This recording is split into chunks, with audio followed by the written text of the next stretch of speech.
Extremists threw acid on him. On Christmas Eve 2011, Pastor Umar Malinde was attacked by two Muslims with buckets of acid. The acid ate away his skin, his eye, and his ear. He now wears a special pressure mask to aid the healing process. My conversion from Islam and my love and promotion of the love of Israel in my community touched the people on the other side to haunt me and to hunt me for a kill. Malinde was raised as a Muslim and hated Israel.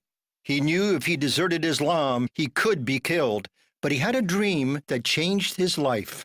Was it a vision you had or a dream? It's a dream sleeping. I was in the midst of fire crying, but I saw that many of the people who were with me in this fire were the fellow Muslims we go with in the mosque. But as I was crying at the climax of the scene, somebody shining stood on the right side and told me that Islam is leading you to this torture. Repent, be born again, you shall survive. Instead of believing in Jesus, Malinde prayed Muslim prayers against bad dreams, but it didn't work. And after that, I went back to my place, and the dream came again.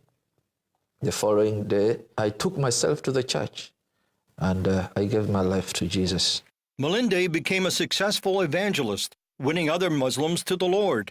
He later founded Gospel Life Church in Kampala, Uganda, where 30% of more than their 1,000 members are ex-Muslims. He also came to love Israel and brought others to visit the Holy Land. Your former friends and your brothers in Islam must have hated you. They hated me. That's the reason. So on the 24th of December 2011, as I was coming out of my church, somebody pretended as a believer. He said, "Pastor, can you help me?" He wanted my attention, my full face. Yet he had a bucket of acid in his right hand. As I was turning like this, the Spirit of God in me told me, he's a wrong person.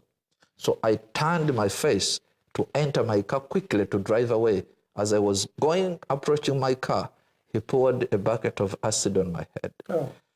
So I felt like I'm being thrown into hell. I felt fire from up to down to my toes. And I was like, something is cooking me. And they shouted, Allah Akbar, Allah Akbar, Allah Akbar, 3 times. I realized that I have fallen into the ambush of Muslim terrorists. Malinde was rushed from one hospital to another, first in Uganda, then in India, and finally Israel. It was a deep, very deep and very severe burn to the face, ear, and eye. I spoke with Dr. Joseph Hike, head of the burn center at Sheba Medical Center, Tel Shomer Hospital. Because it was 2 weeks old, we had to wait and see that our cleansing was good enough or sufficient. And then in the second stage, we ordered skin substitutes. We reconstructed the face, obviously in association with his own skin grafts. This is a man from Uganda, Mm-hmm. and here we are in Israel.